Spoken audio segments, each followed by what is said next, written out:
প্রথম প্রশ্ন, নির্দিষ্ট কিছু বিপদ কিভাবে দূর হবে? প্রায় 1 বছরের বেশি সময় ধরে সবর করার চেষ্টা করছি। আল্লাহর কাছে দোয়া করে যাচ্ছি, তবুও বিপদটা যেন রয়েই গেছে। মাঝে মাঝে সবরও করতে পারি না, হয়তো নিজেকে নিয়ন্ত্রণ করতে পারি না। অনেকটা সময় চলে গেছে, বিপদের পথ এখনো পার হয়নি। সবসময় আল্লাহর কাছে ফিরে আসি, চেষ্টা করে নিজেকে দিয়ে যতটুকু হয়। জানি আমার অনেক ভুল ত্রুটি আছে, সেগুলো নিয়ে আল্লাহর কাছে ক্ষমা চাই, বারবার ফিরে যায় আল্লাহর কাছে। এই বিপদ আর সবর নিয়ে কিছু নসিহত করতে, সামনে পথ কিভাবে অতিক্রম করতে পারি। আমি আমার বক্তব্যে বলেছি, মানব ইতিহাসের সবচাইতে বিপদগ্রস্ত মানুষটির নাম মুহাম্মদ সাল্লাল্লাহু আলাইহি সাল্লাম। মুহাম্মদ সাল্লাল্লাহু আলাইহি সাল্লামের চাইতে বেশি বিপদ সংকুল ছিল এরকম কোনো মানুষের জীবন আপনি দেখাতে পারবেন না। এটা আমার বক্তব্য নয়, খোদ তাঁর বক্তব্য। নবী সাল্লাল্লাহু আলাইহি সাল্লাম বলেছেন, আসাদ্দুন নাসে বালাআন আল আম্বিয়া সুম্মাল আমসাল ফাল আমসাল। সবচেয়ে বেশি বিপদগ্রস্ত ছিলেন, সবচেয়ে বেশি কষ্টে জর্জরিত ছিলেন নবী রাসূলগণ। এরপর নবী রাসূলদের সাথে যাদের যত বেশি সাদৃশ্য, যত বেশি মিল হবে, যাদের মধ্যে নবী রাসূলদের আদর্শ যত বেশি থাকবে, তাদের জীবনে বিপদ তত বেশি আসবে। অনেক মুসলিম বন্ধুরা প্রশ্ন করেন, ইসলাম যদি সত্য ধর্ম হয়, আল্লাহর অস্তিত্ব যদি সঠিক সত্য হয়, নাউজুবিল্লাহ, এরকম প্রশ্ন অনেক মুসলমানের সন্তান করেন, তাহলে মুসলমানরা কেন গোটা পৃথিবীতে মার খাচ্ছে? কেন ফিলিস্তিনেও আমরা দেখি বোমের নিচে মুসলমান? কেন কাশ্মীরেও আমরা দেখি নির্যাতনের নিচে মুসলমান? কেন সিরিয়াতেও আমরা দেখি নির্যাতিতে মুসলমান? কেন ইরাকে আমরা দেখি মার খাচ্ছে মুসলমান? কেন আফ্রিকা আমরা দেখি মার খাচ্ছে মুসলমান? কেন বার্মায় দেখি আমরা মার খাচ্ছে মুসলমান? কেন চায়নার উইঘুরে দেখছি আমরা মার খাচ্ছে মুসলমান? পৃথিবীর যেখানেই মায়ের খাচ্ছে দেখবেন মুসলমান মায়ের নিচে আছে, উপরে মুসলমান নেই। তারপরও পৃথিবী বলবে মুসলমান সন্ত্রাসী। আমাদের অনেক মুসলমানকে তারা কনভিন্স করে ফেলেছে, অনেক মুসলমানের সন্তান কনভিন্স হয়ে গেছে, হ্যাঁ তাই তো, মুসলমানরা অনেক অশান্তি সৃষ্টি করে। দুইটা বিশ্বযুদ্ধ তো মুসলমানরাই করেছিল না? মুসলমানরা না? কত মানুষ মারা গেছে 2 বিশ্বযুদ্ধে? কত মানুষ? 100 মিলিয়নের বেশি মানুষ হত্যা করা হয়েছে দুইটি বিশ্বযুদ্ধে। মুসলমানরা করেছে। মুহাম্মদ সাল্লাল্লাহু আলাইহি সাল্লাম তার আদর্শকে পৃথিবীতে প্রতিষ্ঠিত করতে গিয়ে 27টি যুদ্ধে তাকে সশরীরে অংশগ্রহণ করতে হয়েছে। 27টি যুদ্ধে, 27টি যুদ্ধে তিনি অংশগ্রহণ করেছেন। এই সকল যুদ্ধে যত মানুষ মারা গেছে, সবগুলোর যোগফল কত জানা আছে আমাদের কারোর? মাত্র 1000 মানুষ। এর মধ্যে 600 জন বিশ্বাসঘাতকতার অপরাধে দণ্ডিত হয়ে মৃত্যুদণ্ডের মুখোমুখি হয়েছে, আর বাকি 400 মানুষ মারা গেছে 27টি যুদ্ধে। কল্পনা নয়, গল্প নয়, বাস্তব। এই জন্য বলেছি সিরাতের বই খোলেন, বিবেক খুলে যাবে। গোটা পৃথিবীতে ইসলামকে প্রতিষ্ঠা করতে গিয়ে মুহাম্মদ সাল্লাল্লাহু আলাইহি সাল্লাম 27টি যুদ্ধে অংশগ্রহণ করেছেন। সেখানে মানুষ মারা গেছে মাত্র 400। 400 মানুষের জীবনের বিনিময়ে 400 মানুষের মূল্য, এটা দিয়ে গোটা বিশ্বে ইসলামকে প্রতিষ্ঠিত করেছেন মুহাম্মদ সাল্লাল্লাহু আলাইহি সাল্লাম। একটা ইউনিয়ন দখল করতে গিয়ে তো 400 বেশি মানুষ মারা যায়। আজকের পৃথিবীর মানবতার সবক দেওয়া মানুষগুলো পাখির মতো মানুষ মেরে যেখানে সমান করে ফেলছে, সেই মানুষগুলোই আবার মুসলমানদেরকে বলে যে মুসলমানরা নাকি সন্ত্রাসী, মুসলমানরা নাকি পৃথিবীতে অশান্তি সৃষ্টি করছে। অথচ গোটা পৃথিবীর যেখানেই মার চলছে, যেখানেই যুদ্ধ চলছে, আপনি দেখবেন অস্ত্রের নিচে তাকালে দেখবেন মুসলমানের চেহারা। আর কোন ধর্মের মানুষের চেহারা আপনি দেখতে পাবেন না। সে আফ্রিকা থেকে নিয়ে বার্মা পর্যন্ত কোথাও আপনি দেখাতে পারবেন না। যুদ্ধ চলছে আর নিচে মুসলমানের চেহারা নাই, একটা জায়গা দেখাতে পারবেন না। এত কিছুর পরও মুসলমানকে গালি শুনতে হয়। ভাইরা আমার, তো মুহাম্মদ সাল্লাল্লাহু আলাইহি সাল্লাম, তার জীবন ছিল সবচেয়ে বেশি কষ্টের, সবচেয়ে জর্জরিত। এখনো মুসলমানরা সবচেয়ে শান্তিকামী, তারপরও তাদের সবচেয়ে বড় ব্লেমটা হজম করতে হয়, সবচেয়ে বড় মিথ্যা অভিযোগ তাদের উপরে করা হয়। অথচ মুসলমানরাই হলেন পৃথিবীর সবচাইতে শান্তিকামী, সবচাইতে শান্তিকামী। যেই কোনো বিচারে আপনি উন্মুক্ত মনে যদি বিচার করেন, আপনি দেখবেন যে পৃথিবীতে কোনো গণহত্যার সাথে পৃথিবীর ইতিহাসে মুসলমান শাসকদের বহু দোষ ছিল, বহু ত্রুটি ছিল, শতকণ্ঠে আপনি সমালোচনা করতে পারেন। আজকের বিশ্বের মোড়লরা যেভাবে গণহত্যা করছে, পাখির মতো নির্বিচারে মানুষ মারছে ফিলিস্তিনের মাটিতে, আজকে পৃথিবীর বিভিন্ন প্রান্তে তারা যেভাবে মানুষ খুন করছে, সেই মানুষগুলাই যখন কোনো ভিডিও ফুটেজে দেখেন ফেসবুকে, ইউটিউবে, তারা হেলিকপ্টার নিয়ে তাদের সেনাবাহিনী গিয়ে একটা গর্তে, কোনো একটা ড্রেনে কোনো কুকুর ছানা পড়ে গেছে, একটা বিড়ালের ছানা পড়ে গেছে, সেটা উদ্ধার করার জন্য তারা লেগে গেছে, আপনি তখন বলছেন ওয়াও, কত মানবিক তারা। সেই তারা যখন কুকুরের জন্য বিশাল বড় হসপিটাল করছে, আপনি বলছেন কত মানবিক তারা। অথচ এরাই নির্বিচারে পাখির মতো মানুষ হত্যা করছে। এবং অনেক সভ্য দেশ আছে যেই দেশে শুধু ফিলিস্তিনি নির্যাতিত ফিলিস্তিনিদের পক্ষে পতাকা নিয়ে আপনি রাস্তা বের হবেন, রাষ্ট্রের আইন অনুযায়ী আপনি অপরাধী বিবেচিত হবেন।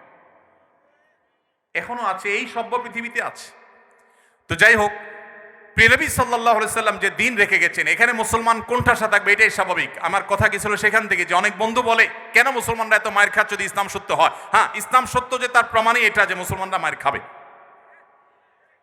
মুসলমানরা কখনো জুলুম করবে না, জুলুমের শিকার হতে পারে, মুসলমান কখনো জালিমের আসনে যাবে না। ব্যক্তিগত পর্যায়ে মুসলমান জালিম থাকতে পারে, সামষ্টিকভাবে, সামগ্রিকভাবে বিশ্ববাসীর উপরে জুলুম এটা ছড়িয়ে দিবে, জুলুমের স্টিম রোলার চালাবে মুসলমানরা সামষ্টিকভাবে, এটা কোনোদিন হয়নি, ইতিহাসে কোনোদিন হবেও না। অতএব যারা মনোবেদনা আছেন, কষ্টে আছেন, বিপদে আছেন, ভেঙে পড়েন যে এত বিপদ কেন, তারা নিজেদেরকে অনেক সময় মনে করেন যে আমি অপরাধী। না, এটা বরং সান্ত্বনার ব্যাপার। যে যত ইমানদার হবে তার জীবনে যত পরীক্ষা আসবে, তার থেকে তত কষ্ট করতে হবে এবং কষ্টের মধ্য দিয়ে পার হতে হবে। ইমানদারের সাফল্য হলো যে যত কষ্টই হোক না কেন, একভাবে না একভাবে এই কষ্ট শেষ হবে। কোনোভাবে যদি শেষ না হয়, মৃত্যুর মাধ্যমে শেষ হবে।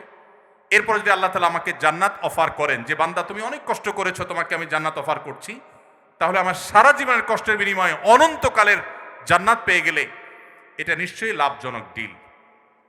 ভাইরা আমার, দুঃখ বা কষ্টে যখন থাকি তখন আমরা সাধারণত এই বিষয়গুলোকে এভাবে অনুভব করতে পারি না, একটু কষ্ট হয়।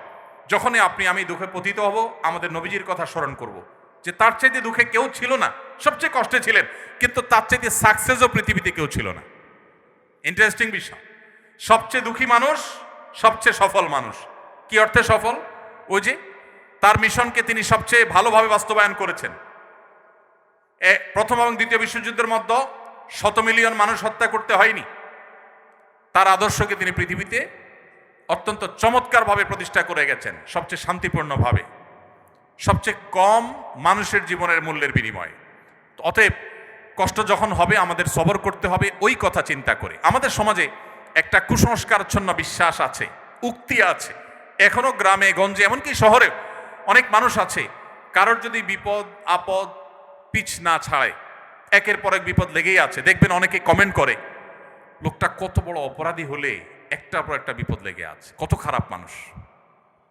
অথচ একটার পর একটা বিপদ লেগে থাকা এটা মানুষের খারাপ হওয়ার কোনো প্রমাণ নয়। একটা মানুষ ফেরেশতার মতো ভালো মানুষ হয়েও তার উপরে বিপদ হতে পারে, বরং কখনো কখনো লাগাতার এবং ধারাবাহিক বিপদ এটা তার সততার, আল্লাহ ভীরুতার, আল্লাহর নেককার বান্দা হওয়ার প্রমাণও হতে পারে। তো এই জন্য আমরা যারা বিপদগ্রস্ত আছি তাদের জন্য সান্ত্বনা হলেন নবী করিম সাল্লাল্লাহু আলাইহি সাল্লাম। আল্লাহ আমাদেরকে ধৈর্য ধারণ করার তৌফিক দান করুন। নিজের সাথে খারাপ কিছু হলে মনে প্রশ্ন তৈরি হয়, কেন আমার সাথেই এমন হলো, আমি কি দোষ করলাম? সেক্ষেত্রে আল্লাহকে এই ধরনের অভিযোগ দেওয়ার মতো পাপ করা থেকে কিভাবে বাঁচব, কি কি করলে নিজের কষ্ট দূর হবে? এখানে অনেক প্রশ্ন আছে, যে প্রশ্নগুলো আল্লাহ সম্পর্কে অভিযোগ কেন্দ্রিক। আমাদের অনেক ভাইরা ইসলামটাকে ওই যে ভালো করে বোঝা হয়নি, ইসলামটাকে ভালো করে শেখার সুযোগ হয়নি। আমরা আমাদের বিবেক দিয়ে আল্লাহ সুবহানাহু ওয়া তাআলাকে জাজ করে অনেক প্রশ্ন করি। অনেক সময় আমাদের এরকম মনে হয় যে এত মানুষ থাকতে আল্লাহ আমাকেই বা কেন বিপদ দিলেন। একটু আগে যে প্রশ্নের উত্তরে আমরা বলেছি আল্লাহ তাআলা সবচেয়ে বেশি বিপদ দিয়েছেন তার রাসূলদেরকে, তার নবীদেরকে। তাহলে কি আল্লাহর নবী এবং রাসূলদেরকে আল্লাহ অপছন্দ করতেন? নাউজুবিল্লাহ। তাহলে কাউকে বিপদ দিয়ে তাকে যদি ভালো কিছু, তার চেয়ে ভালো কিছু আল্লাহ তাআলা দেন, তাহলে এই বিপদ নয়। কোনো ডাক্তার যদি কোনো রোগীকে অপারেশন থিয়েটারে নিয়ে যান, সবকিছু বেঁধে বুঝে তারপরে তাকে কাটাছেঁড়া করার জন্য প্রস্তুতি নেন, খোলা চোখে মেডিকেল সায়েন্স সম্পর্কে মিনিমাম ধারণা না থাকা মানুষের কাছে মনে হবে যে এই লোকটাকেই কেন বেঁধে এরকম কষ্ট দেয়া হচ্ছে। অথচ বাহ্যিক দৃষ্টিকোণ থেকে এটা কষ্ট দেয়া হলেও এটা মূলত তার জন্য উপকার করা। আল্লাহ রাব্বুল আলামিন বান্দাকে অনেক সময় পরীক্ষা করেন, অনেক সময় কষ্ট দেন। বান্দা যখন সেটাকে সবর করতে পারে, হজম করতে পারে, বিনিময়ে আল্লাহ রাব্বুল আলামিন তাকে এমন জিনিস দান করেন যা সে কল্পনাও করেনি। একটি আমল আছে যে আমলের বিনিময়ে আল্লাহ তাআলা দিবেন ব্ল্যাঙ্ক চেক দিয়ে বিনিময় দেওয়ার মতো করে, হিসেব ছাড়া। একটি মাত্র আমল আছে, আর কোনো আমল নাই। যে আমল সম্পর্কে আল্লাহ রাব্বুল আলামিন কোরআনে কারিমে বলেছেন যে এই আমলটি করলে দুনিয়াতে কোনো কাজের বিনিময় যেরকম ব্ল্যাঙ্ক চেক দিয়ে দিলে আমরা মনে করি যে ফিগার তার মতো বসা নিতে পারবে, সবচাইতে বড় অ্যামাউন্টটা সে বসাতে পারবে, ঠিক একইভাবে একটি আমল করলে কিয়ামতের ময়দানে বান্দাকে আল্লাহ তাআলা হিসেব করে করে কয় ওয়াক্ত নামাজ পড়েছ, কয়টা রোজা রেখেছ, কয় টাকা দান করেছ, কয়বার কোরআন তেলাওয়াত করেছ, কয়বার তাসবিহ করেছ, এভাবে হিসেব করে করে আল্লাহ তাআলা দিবেন না। আল্লাহ তাআলা থোক ব্ল্যাঙ্ক চেকের মতো হিসেব ছাড়া দিয়ে দিবেন একটা আমলের বিনিময়ে। সে আমলটা কি? কোরআনে কারিমে আল্লাহ বলেছেন ইন্নামা ইউওয়াফাস সাবিরুনা আজরাহুম বিগাইরি হিসাব। যারা তাদের জীবনে ধৈর্যশীল হিসেবে নিজেদেরকে প্রমাণ করতে পেরেছে। ইবাদত করতেও ধৈর্যের প্রয়োজন হয়, অপরাধ এবং পাপের পথ না মানানোর জন্য ধৈর্যের সংযমের প্রয়োজন হয়, আর বিপদ আপদে কষ্টে তো নিজেকে ধৈর্যশীল রাখতেই হয়। এই ধৈর্য যদি কেউ ধরতে পারে, নবী কোরআনে কারিমে আল্লাহ তাআলা বলেছেন ইন্নামা ইউওয়াফাস সাবিরুনা আজরাহুম বিগাইরি হিসাব। ধৈর্যশীলদের বিনিময়ে আল্লাহ তাআলা দিবেন হিসেব ছাড়া, ব্ল্যাঙ্ক চেকের মতো। এই জন্য নিজের জন্য খারাপ কিছু হলো, নিজের কোনো বিপদ হলো, আর তখন আমি মনে করলাম আল্লাহ আমাকেই বা কেন দিলেন। আল্লাহ আপনাকে ভালোবাসেন, সেজন্য আপনাকে তা দিয়েছেন। এটি আমার কথা নয়। নবী সাল্লাল্লাহু আলাইহি ওয়াসাল্লাম বলেছেন ইন্নাল্লাহা ইযা আহাব্বা কওমান ইবতালাহুম। আল্লাহ যখন কোনো সম্প্রদায়কে, কোনো মানুষকে ভালোবাসেন তাকে পরীক্ষায় ফেলেন, তাকে বিপদে ফেলেন। এটা আল্লাহ সুবহানাহু ওয়া তাআলার সিস্টেম। তো এই জন্য যারা বিপদগ্রস্ত হয়ে আমরা মন খারাপ করি তাদের জন্য এই সমস্ত হাদিসে রয়েছে সান্ত্বনা। ক্যাম্পাসে অনেক সময় কম্পিউটার বা মোবাইলে গেমস কম্পিটিশন হয়, এতে অংশগ্রহণ করার ব্যাপারে শরিয়ার দৃষ্টিভঙ্গি কি? আমি জানি না আপনাদের ক্যাম্পাসে কীরকম গেমসের কম্পিটিশন হয়, কী ধরনের হয়, সেটার স্বরূপ কি। যদি এমন কোনো কম্পিটিশন হয় যেটা বাহ্যিক দৃষ্টিকোণ থেকে গেমস বলা হলেও সেটা জ্ঞানমূলক, সেখানে শিক্ষার কোনো ব্যাপার আছে, সেখানে কোনো টেকনিক্যাল বিষয়ের কোনো কম্পিটিশনের ব্যাপার আছে, যদি এরকম হয় তাহলে সেটা শরীয়তের দৃষ্টিকোণ থেকে নাজায়েজ নয়। আর যেই গেমস নিছকই গেমস, এখানে কোনো টেকনিক্যাল উন্নয়নের ব্যাপার নেই, এখানে কোনো কারিগরি দক্ষতার কম্পিটিশনের ব্যাপার নেই, নিছকই টাইম পাস, তো এটা একজন মুসলমানের জন্য কোন অবস্থাতে শরীয়ত জায়েজ করেনি। কোরআনে কারীমের 18 নম্বর পারার সূরা মুমিনুন একদম শুরুর দিকে প্রথম 3-4টি আয়াতের মধ্যে আল্লাহ তাআলা বলেছেন ওয়াল্লাযীনা হুম আনিল লাগওয়ি মুরিদুন। যারা অহেতুক কাজ থেকে বেঁচে থাকে, আল্লাহ তাআলা আরো কিছু বৈশিষ্ট্যের অধিকারী মানুষদেরকে বলেছেন উলাইকা হুমুল ওয়ারিসুন আল্লাযীনা ইয়ারিসুনাল ফিরদাউস হুম ফি খালিদুন। এই মানুষগুলোই জান্নাতুল ফিরদাউসের অধিকারী হতে পারবে কিয়ামতের দিন, এবং সেখানে তারা চিরকাল থাকবে। এই জান্নাতুল ফিরদাউসের অধিকারী মানুষদের বৈশিষ্ট্যের মধ্যে একটা হলো তারা অহেতুক কাজ করবে না। ইসলাম আমাদেরকে সেই ধরনের খেলাধুলার অনুমোদন করে, অ্যাপ্রিসিয়েট করে, যেগুলোতে আমাদের শারীরিক কসরত হয়, ব্যায়াম হয়, এক্সারসাইজ হয়, এবং সেখানে পারস্পরিক লেনদেন নেই, জুয়া নেই। আপনি যদি শরিয়ার সীমানার মধ্যে থেকে ফুটবল খেলেন, আপনি যদি শতরুন্মুক্ত না থাকে, আপনি যদি শরিয়ার সীমানার মধ্যে থেকে ক্রিকেট খেলেন, সেখানে যদি আপনার টাকার নিচে কোনো পোশাক না যায়, আপনি যদি ব্যাডমিন্টন খেলেন, সেখানে যদি শরিয়ার কোনো সীমানা লঙ্ঘন না হয়, আপনি যদি এমন কোনো খেলাধুলা করেন যেই খেলাধুলার মধ্যে আপনার শারীরিক কসরত থাকে, শরীয়ত সেটাকে অনুমোদন করে। নবী করিম সাল্লাল্লাহু আলাইহি সাল্লাম কোথাও যাচ্ছিলেন, কিছু যুবক মিলে এরকম কোন একটা খেলাধুলা করছিলেন যেটা তাদের শারীরিক কসরত হয়, সেটা দেখে নবী করিম সাল্লাল্লাহু আলাইহি সাল্লামকে দেখে যখন তারা নিবৃত হয়ে গেল, নবী সাল্লাল্লাহু আলাইহি সাল্লাম তাদেরকে বললেন তোমরা থামলে কেন? এটা করো, শরীয়ত নিষেধ করেনি তোমাদেরকে। অতএব যে সমস্ত শারীরিক কসরত রয়েছে, এরকম খেলাধুলা আছে, সেগুলোকে অনুমোদন করে, কারণ এগুলো আমাদেরকে মানসিক রিফ্রেশমেন্ট এনে দেয়। এর বিপরীতে যত গেমস আছে আজকের পৃথিবীতে, মোবাইলে হোক, কম্পিউটারে হোক, ট্যাবে হোক, যতভাবে হোক, এই গেমসগুলোর কোনোটি, এমনকি অফলাইনে যে সমস্ত গেমস আছে, টাস খেলা, ক্যারাম খেলা, আর অনেক খেলাধুলা আছে, যে খেলাগুলোতে আসলে শারীরিক কোনো কসরত নাই, এগুলোকে শরীয়ত অনর্থক কাজ হিসাবে বিবেচিত করে এবং এগুলোর জন্য কিয়ামতের ময়দানে আল্লাহর কাছে জবাবদিহি করতে হবে, এগুলো গুনাহ। সমস্ত উলামা ইকরাম একমত। এই সমস্ত খেলাধুলো, সেটা লুডো বলেন বা অন্য যত রকমের খেলাধুলো আছে অনলাইনে অফলাইনে, এগুলো মানুষকে মানসিকভাবে আরো ভারাক্রান্ত করে দেয়, মানুষকে আরো বোর করে দেয়। এই ধরনের খেলাধুলা করার পর আপনার মধ্যে মানসিক রিফ্রেশমেন্ট কখনো আপনি পাবেন না, কখনো আপনি রিফ্রেশ বা ফ্রেশনেস আপনি কখনো অনুভব করবেন না। এই জন্য শরীয়ত এগুলোকে নিষেধ করে। অতএব আপনার এখানে কি ধরনের কম্পিটিশন আমি জানি না, আমি শুধুমাত্র মৌলিক কথা বলে রাখলাম। বেশিরভাগ সময় অসুস্থতা আর বিপদ আপদে লেগেই থাকে, ট্রিটমেন্টের সাথে সবরও করছি চরম সীমা পর্যন্ত। তবুও মানব দেহ তো এত এত বিপদে ফরজ ইবাদতগুলো ছুটে যায়। যখনই ছুটে তীব্র খারাপ লাগা কাজ করে, মন ছটফট করে আল্লাহর ইবাদত করার জন্য।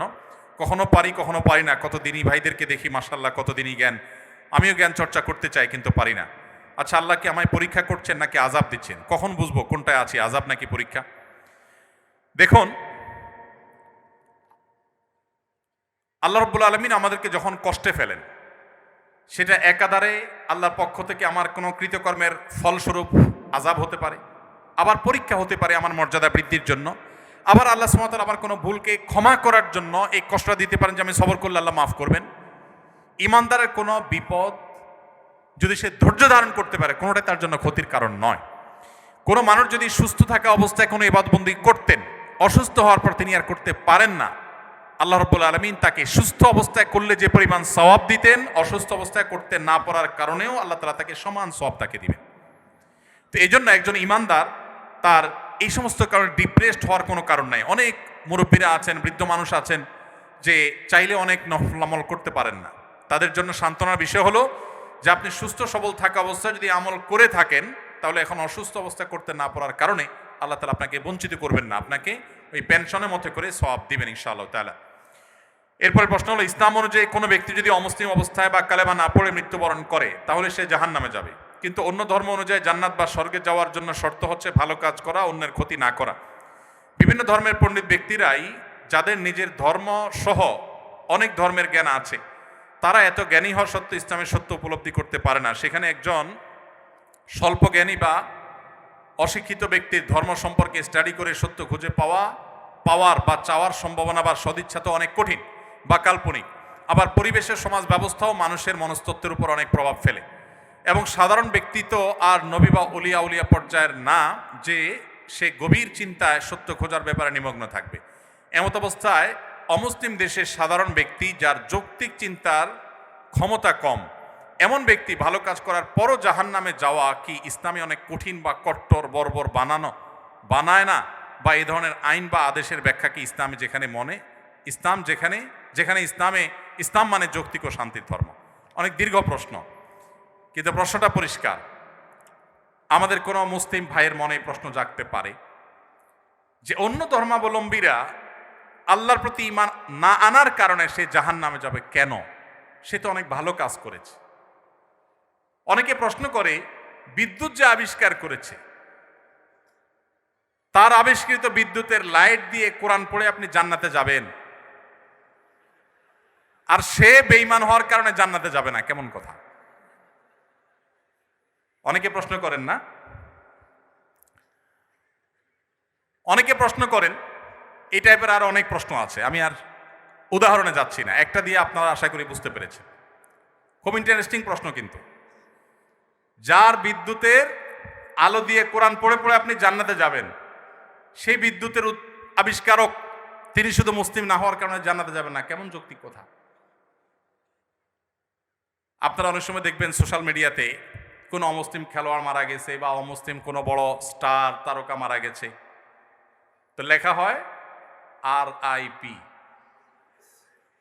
Rest in peace. এটা লিখলেও হুজুররা বাগড়া বাঁধে। হুজুরদের জ্বালায় আসলে কোথাও থাকার উপায় নেই। তো RIP লেখছে পোলাপান, সেখানে হুজুরা বলে না, জায়েজ নাই, একজন অমুসলিম, তাকে কেন আপনি রেস্ট ইন পিস বা জান্নাতে আরামে ঘুমাও এটা বলতে পারেন? এই যে প্রশ্নটা, এই প্রশ্নটার অনেক টেকনিক্যাল উত্তর দেওয়া যায়। আমি একটা সংক্ষেপে খুব সহজ উত্তর দিই। আমি খুব সাদামাঠা মানুষ, একজন টিপিক্যাল হুজুর, আপনারা সব শিক্ষিত মানুষ। দেখেন, বিদ্যুৎ যিনি আবিষ্কার করেছেন, বা আপনি যে অমুসলিমের কথা বলছেন, যিনি ব্যক্তিগতভাবে অনেক ভালো মানুষ, অনেক কিছু, বাট ইমানটা নাই, অন্য ধর্মাবলম্বী কোনো মানুষ তাকে জীবদ্দশা যদি আপনি বলতেন ভাই চলেন জান্নাতে যাই, তিনি কিভাবে নিতেন এই কথাটাকে? আমি কি বোঝাতে পারি নাই আপনাদের? একজন অন্য ধর্মাবলম্বী, ধরেন একজন খেলোয়াড়ের নাম বলো না, মুসলিম, মেসি, আপনি তো যায় বলেন মেসি ভাই চলো এসব বাদশা দিয়ে চলো জান্নাতে যাই, আপনার এই কথাটা কি সে ভালোভাবে নিবে? নিবে? জীবদ্দশায় যে সমস্ত অমুসলিমেরা তাদের জীবনে ভালো মন্দ যাই থাকুক না থাকুক, সে আলাপ সাইডে রেখে আসুন আমরা বাস্তবিক আলাপে আসি। একজন অন্য ধর্মাবলম্বী মানুষ, তাকে আপনি যদি বলতেন, যার জীবদ্দশা, বিদ্যুতের আবিষ্কারককেই যদি আপনি পাইতেন এবং তাকে যদি আপনি বলতেন যে ভাই এসব বিদ্যুৎ টিদ্যুৎ বানানো ছাড়ে চলো জান্নাতে চলো, সে কি আপনার এই আহ্বানকে পজিটিভলি নিতেন? অন্য কোনো ধর্মের মানুষকে যদি আপনি বলতেন যে ভাই জান্নাতে চলো, সে জান্নাত বিশ্বাসিত করে না। আপনি জান্নাতে যাওয়ার আহ্বান করলেও এটাকে সে ডিনাই করত। তো জীবদ্দশায় যে লোক জান্নাতে যেতে চাইতো না, মরার পরে আপনি তাকে টেনে যদি জান্নাতে নিতে চান, এটা কি তার প্রতি সুবিচার হবে না অবিচার হবে? আমি কি বোঝাতে পেরেছি? মারার পরে এখন আপনি বলতেছেন RIP, রেস্ট ইন পিচ। ওয়ারেস সে জীবদ্দশায় তাকে আপনি জাহাজের শেকল দিয়ে বেঁধে টেনেও জান্নাতে নিতে পারতেন না। সে বলতো অসম্ভব, কি বলো তুমি, পাগল নাকি, আমি মুসলমান নাকি, কিসের জান্নাত, আমি যাব না। যে জীবদ্দশার জান্নাতে তাকে টেনে নেওয়া যাইতো না, মরার পর আপনি বলতেছেন হ্যাঁ অমুসলিম হয়েছে, তাতে কি হয়েছে, তার তো অনেক ভালো কাজ আছে, তাহলে কেন সে জান্নাতে যাবে না? এটা কেমন অবিচার? আপনার এই চাওয়াটাই তো অবিচার, আপনার এই চাওয়াটাই তো অযুক্তি। ভাইরা আমার, আমরা আল্লাহ সুবহানাহু ওয়া তাআলাকে আমাদের মতো করে ভাবি। আমরা চিন্তা করি একটা মানুষের সব ঠিক আছে, শুধু ঈমানটা একটু নেই, শুধু ঈমানটা নেই, আর সব ঠিক আছে। শুধু ঠিক আছে না, আমাদের মুসলমানদের চাইতে অনেক বেশি ডিসিপ্লিন মেনটেন করে, অনেক মাশাআল্লাহ তাদের আচার আচরণ সুন্দর, পারতপক্ষে কোনো পশুকে কষ্ট দেয় না, যদিও মুসলমানকে বোমা মারে, অনেক ভালো ভালো গুণ আছে। এত ভালো একটা মানুষ, এরা জান্নাতে যাবে না, কেমন কথা হলো? সবই আছে, শুধু ঈমানটা নেই। ব্যাপারটা কেমন হয়েছে? ধরুন এই যে মোবাইল ব্যাংকিং, নগদ, বিকাশ, সেটা এম ক্যাশ, অনেকগুলো আছে। মোবাইল ব্যাংকিং বা এই যে ডিজিটাল পৃথিবীতে যে অ্যাকাউন্ট নম্বর, এই টেকনোলজি সম্পর্কে কোনো ধারণা নাই। আফ্রিকার জঙ্গল থেকে একটা মানুষকে আপনি তুলে আনলেন, যেই লোকটা, বা আফ্রিকার জঙ্গল যাওয়া লাগবে না, আমাদের দেশে এখনো অনেক মানুষ এমন থাকতে পারে, কোনো গ্রামে গঞ্জের চিপা চাপায় এমন কোনো মুরব্বী বৃদ্ধ মানুষ থাকতে পারে যে এগুলো কিছু বুঝেন না, যে নাম্বারগুলা ভ্যালু কি। এরকম কোনো মানুষের সামনে ধরুন দুটা লোক ঝগড়া করছে তাদের পাওনা টাকা নিয়ে, একজন পাওনাদার আর একজন দেনাদার। পাওনাদার ঝগড়া করছে যে আমি যেই নাম্বার দিলাম, তুমি সেই নাম্বারে টাকাটা না দিয়ে আরেক নাম্বার দিছো, তুমি এত বড় একটা ভুল করলা, টাকাটা আমি পাইলাম না, আমার দরকার ছিল, তোমার সাথে কমিটমেন্ট ছিল, তুমি দিবা, কেন দিলা না? এটা নিয়ে তিনি খুব ঝামেলা করছে। আর ওই বেচারা বলতেছে ভাই সবই ঠিক আছে, শুধু একটা ডিজিট ভুল হয়েছিল, জাস্ট একটা ডিজিট, টাকা তো আমি ভাই পুরাটাই দিছি, 10,000 দিছি, একটা ডিজিট ভুল হয়েছে, এত চিল্লাচিল্লি কি আছে ভাই? আরেক ভদ্রলোক তিনিও দেনাদার, তিনি 10,000-এর জায়গায় মাত্র 2,000 দিয়েছেন, তিনিও 10,000 দেনা ছিলেন। তার ব্যাপারে সে এতটা রাগারাগি করছে না, বলছে ভাই 2,000 দিছো, তাও তো দিছো, আমার অ্যাকাউন্টে আসছে ঠিক মতো, ভালো, আর বাকিটা দিয়ে দিও টাইম মতো, ঠিক আছে।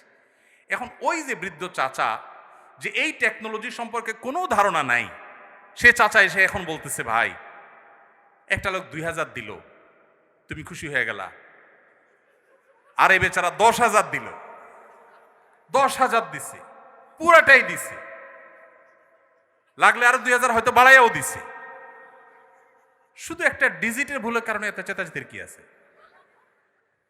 এই চাচাকে কেউ বুঝাতে পারবে? কেন বুঝাতে পারবে না? কারণ এই টেকনোলজিটা তার জানা নাই। ভাইরা আমার, আমাদের অনেক বন্ধু আছেন যারা আল্লাহর অনেক বিধানকে, শরিয়ার অনেক বিধানকে, কোরআনের অনেক নির্দেশকে তাদের লজিক দিয়ে তারা বিচার করে। এটা ইলজিক্যাল, এটা তো অযৌক্তিক। আরে ভাই, আরবিতে একটা প্রবাদ আছে, আল ইনসানু আদা উল্লিমা জাহিলু। মানুষের কাছে যে বিষয়ে অজানা থাকে সেটা তার কাছে শত্রু মনে হয়। আপনি যে টেকনোলজি জানবেন না সেটা আপনার কাছে ইলজিক্যাল মনে হবে। বিদ্যুৎ আবিষ্কার হয়েছে আজ থেকে কত বছর আগে? কত বছর আগে? যতশো বছর আগেই হোক, ধরেন 500 বছর আগের পৃথিবীর কোনো মানুষ, বিদ্যুৎ আবিষ্কার হওয়ার আগের পৃথিবীর কোনো মানুষ, তাকে যদি বলা হতো যে এখানে ওয়ালে একটা সুইচ আছে, এখানে টিপ দিলে ওই 20 হাত দূরে ফ্যান ঘোরা শুরু করবে, এটা যদি বলা হতো, তার কাছে এই কথাটা কি লজিক্যাল হতো না ইলজিক্যাল হতো? লজিক্যাল হতো। সে বলতো হাস্যকর, তাই না? ফেসবুকীয় ভাষায় সে বলতো কি, জাস্ট হাস্যকর। টিপ দিবা এখানে ওয়ালে, ফ্যান ঘুরবে 20 হাত দূরে, কিভাবে সম্ভব? ফালতু কথা, গল্পের আর জায়গা পাও না মিয়া। কারণ সেই টেকনোলজিটা জানা নাই। মানুষের তৈরি টেকনোলজি সম্পর্কে এতটুকু গ্যাপ থাকার কারণে যদি কোনো কিছু তার কাছে ইলজিক্যাল মনে হয়, মানুষের সৃষ্টিকর্তা, মানুষের এই ব্রেইনের সৃষ্টিকর্তা আল্লাহ রাব্বুল আলামিনের কাছে তার কোনো আদেশ, তার কোনো নিষেধ, এটার যৌক্তিকতা বাহ্যিক দৃষ্টিকোণে আমার বুঝে আসছে না, তার টেকনোলজি আমি ধরতে পারছি না। ওই যে একটা ডিজিটে বললে কি হয়েছে, শুধু ইমান নাই তাতে কি হয়েছে, এটা অনেকটা সেরকম শিশুসুলভ কথাবার্তা। আল্লাহ তাআলা আমাদেরকে বুঝার তৌফিক দান করুন। ভাইরা আমার, অনেক কথাই বলা যাবে, সময় অনেক গড়িয়ে গেছে, রাত হয়েছে, আমাদের যেতে হবে, ফজর নামাজ পড়তে হবে। ইমানটা আসলে সারেন্ডার করার নাম, আত্মসমর্পণ করার নাম। মানুষ নিজের বিবেক বুদ্ধি দিয়ে আল্লাহ তাআলাকে জাজ করতে চায়। আমাদের তরুণরা, আপনারা বয়সে বেশিরভাগ এখানে আমাদের টিচারদার যারা আছেন, আমার পিতৃতুল্য, বড় ভাই তুল্য, তারা বাদে বাকি যারা আছেন সবাই স্টুডেন্ট। আপনারা এই বয়সটাতে অনেক হেয়ালিপনা আসে। ও যে বৃদ্ধ চাচার মতো ডিজিটের হিসাব কষাকষি শুরু হয়, আল্লাহর সাথে পাল্লা দেয়া দেই শুরু হয়। আল্লাহ এটা কেন বললেন, ওইটা কেন বললেন? ভাই, আল্লাহ রাব্বুল আলামিন কেউ যদি অমুসলিমের ঘরে জন্ম নেয়, আল্লাহ তাআলাকে যদি সুস্থ বিবেক বুদ্ধি দিয়ে থাকেন, তিনি অসুস্থ না হন মানসিকভাবে, শুধুমাত্র তার কাছে এই জিজ্ঞাসা থাকবে তার বিবেক তার সৃষ্টিকর্তার পথে তারে পথ নির্দেশ করেছে কি করেনি। যদি করে থাকে, আল্লাহর একত্ববাদের বিশ্বাসটা শুধু থাকে, আর কোনো বিধান আল্লাহর নাও মানে, গতানুগতিকভাবে সে মুসলমান নাও হয়, তার কাছে ইসলামের দাওয়াত যদি না যায়, তাহলে সে ইসলামের সহিত দৃষ্টিকোণ থেকে মুক্তি পেয়ে যাবে আখিরাতে। আল্লাহ তাআলা কারোর প্রতি জুলুম করবেন না, কারোর প্রতি জুলুম করবেন না। এই টাইপের অনেক প্রশ্ন আছে। গত 4-5 দিন আগে, সম্ভবত গত বুধবারে, ডেনমার্কের কোপেনহেগেনে একটা প্রোগ্রামে এক ভাই, প্রশ্ন দেখে বুঝলাম যে নাস্তিক ভাইটা 10-15টা প্রশ্ন করেছেন। এদিকে আমার ফ্লাইটের টাইম কাছায় গেছে, আমি ওই প্রশ্নগুলো টাচই করতে পারি না, খুব দুঃখ রয়ে গেছে আমার মনে। এই সবগুলো প্রশ্নের গোড়া এক জায়গায়, সেটা হলো যে নিজের বিবেক দিয়ে আল্লাহকে বোঝার চেষ্টা করা। আল্লামা ইকবালের নাম আপনারা শুনেছেন, ভারতবর্ষের একজন বড় কবি ছিলেন। আল্লামা ইকবাল বলেছেন, জু সমঝ মে আ গই ও ফির খুদা কিউ কর হুয়া। যাকে আপনার বিবেক দিয়ে ক্যাপচার করে ফেলতে পেরেছেন, আয়ত্ত করে ফেলতে পেরেছেন, সে আবার আল্লাহ হলো কিভাবে? আল্লাহ তো সে অসীম সত্তার নাম, যে অসীম সত্তাকে আপনার আমার বিবেক দিয়ে, আমার বুদ্ধি দিয়ে তার সকল আদেশ নিষেধের সকল তত্ত্বের যৌক্তিকতা আমরা ধরতে পারবো না। এটাই তো আল্লাহর অসীমত্বের পরিচয়। একজন অধীনস্থ যদি একজন মালিকের সকল কাজের, সকল পলিসির যৌক্তিকতা তার মাথায় না ধরে, হতে পারে না। কোম্পানির মালিক আর কোম্পানির একজন ড্রাইভার, এখানে আমার বড় ভাই ডাক্তার মহিউদ্দিন ভাই আছেন, এত বড় প্রতিষ্ঠানের মালিক, এতগুলো মেডিকেল কলেজ, এতগুলো মানুষ তার কাজ করে।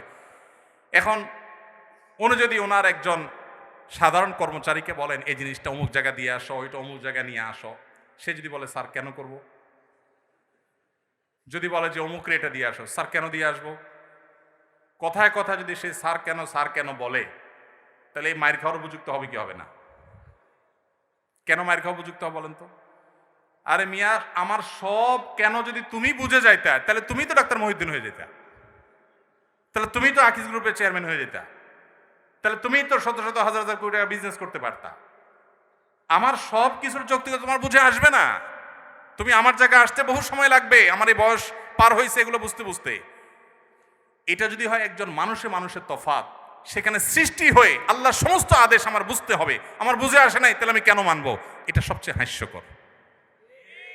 আল্লাহ তাআলা আমাদেরকে আল্লাহর প্রতি পরিপূর্ণ ঈমান আনার তৌফিক দান করুন। কিয়ামতের আগে এক এক ঝড়ে কত মানুষ বেঈমান হয়ে যাবে। নবী সাল্লাল্লাহু আলাইহি সাল্লাম বলেছেন, ভাইরা আমার, আপনারা দেশের কর্ণধার, আপনারা আমাদের আগামীর ভবিষ্যৎ। আমি আবারও আপনাদেরকে বলবো, প্লিজ, ওয়াজ নির্ভর ধর্ম পালন নয়, কোরআন এবং হাদিস থেকে জ্ঞান অর্জন করুন। শুধুমাত্র মুখস্থ বাণী নয়, শুধুমাত্র মোটিভেশন বা অনুপ্রেরণামূলক বক্তব্য নয়, কোরআন এবং হাদিসের পাতা খুলুন। আমি খুব আনন্দিত হই যখন দেখি ইউরোপে, আমেরিকাতে, জাপানে, কোরিয়াতে, বিভিন্ন দেশে আমাদের বুয়েটের, কুয়েটের, চুয়েটের, ডুয়েটের ভাইরা সেসব জায়গাতে ইসলাম নিয়ে এত চমৎকারভাবে গবেষণা করছেন, পড়াশোনা করছেন, স্টাডি সার্কেল করছেন, ইসলাম বিভিন্ন অর্গানাইজেশন খুলছেন, ভালো ভালো কাজ করছেন। আমার বুকটা ভরে ওঠে। আমি ঈর্ষান্বিত হই যে আমি গতানুগতিক মাদ্রাসা পড়ুয়া হয়েও জান্নাতের দৌড়ে, ইসলাম প্রচারের দৌড়ে কোনো কোনো ক্ষেত্রে মনে হয় আমার এই সমস্ত ভাইরা অনেকে আমার চেয়ে এগিয়ে আছে। আজকে আপনারা যারা আমার কথা শুনছেন, আমি আপনাদের সবাইকে, আমার বোনরা যারা আমার পর্দার আড়াল থেকে আমার কথা শুনছেন, আপনাদের সবাইকে আমাদের আহ্বান রাখতে চাই, আপনি বাঘের বাচ্চা মুসলমান, আপনি ওমর রাদিয়াল্লাহু আনহুর সন্তান, আবু বকরের সন্তান, আপনি স্পেন বিজয়ী তারেক বিন জিয়াদের সন্তান। মেডিকেল সায়েন্স থেকে নিয়ে কোরআনিক সায়েন্স পর্যন্ত এমন কোনো সেক্টর না যে সেক্টরে মুসলমানদের সোনালী অতীত ছিল না। সেটিকে উদ্ধার করবার জন্য আপনার নিজেকে আগে আপনার ইসলামটা বুঝতে হবে। আপনি বুঝে শুনে পড়াশোনা করে মুসলমান হতে হবে। সে চেষ্টাটা আপনারা করবেন, সে আমার আহ্বান রইল। আপনাদের যে সমস্ত প্রশ্নের উত্তর আমি দিতে পারলাম না সময়ের অভাবের কারণে, এই সবগুলো প্রশ্ন আমি নিয়ে যাচ্ছি। আমি কোথাও কোনো প্রশ্ন সাধারণত ফেলি না। রিপিটেড প্রশ্ন না থাকলে সে প্রশ্নগুলো উত্তর দেওয়ার চেষ্টা করি। আমার মনে চাইছিল উত্তর দিতে, কিন্তু রাত অনেক গড়িয়েছে, আপনাদের ঘুমোতে হবে, আমার ফজরের পরে মিটিং আছে, যার কারণে আমাকে দৌড়াতে হবে। অনেকগুলো প্রশ্ন আছে, সবগুলোর উত্তর দিতে পারলে আমার কাছে অনেক ভালো লাগতো। উত্তর আমি দেব, তবে সেটা আজকে দিতে পারলাম না। আমাদের শুক্রবারে যে লাইভ অনুষ্ঠান হয় আমাদের ভেরিফাইড ফেসবুক পেজে, ইনশাল্লাহ সেখানে আপনাদের এই প্রশ্নগুলোকে প্রায়োরিটি দিয়ে আমরা ইনশাল্লাহ উত্তর দেওয়ার চেষ্টা করব। আর তাছাড়া ওয়াজ মাহফিল বা ধর্মীয় আলোচনায় একটা স্টাইল আছে। স্টাইলটা হলো সব কথা এক বছর বলে ফেললে পরের বছর আর দাওয়াত পাওয়া যায় না। সো আমি ভিসি স্যার সহ অন্যান্য স্যাররা এবং আমাদের ছাত্র বন্ধুদের কাছে সে একই স্টাইলে বিদায় নিচ্ছি ইনশাআল্লাহ। বাকি প্রশ্নগুলোর উত্তর আগামী বছর ইনশাআল্লাহ। জাযাকুমুল্লাহ খাইর। ধন্যবাদ সবাইকে।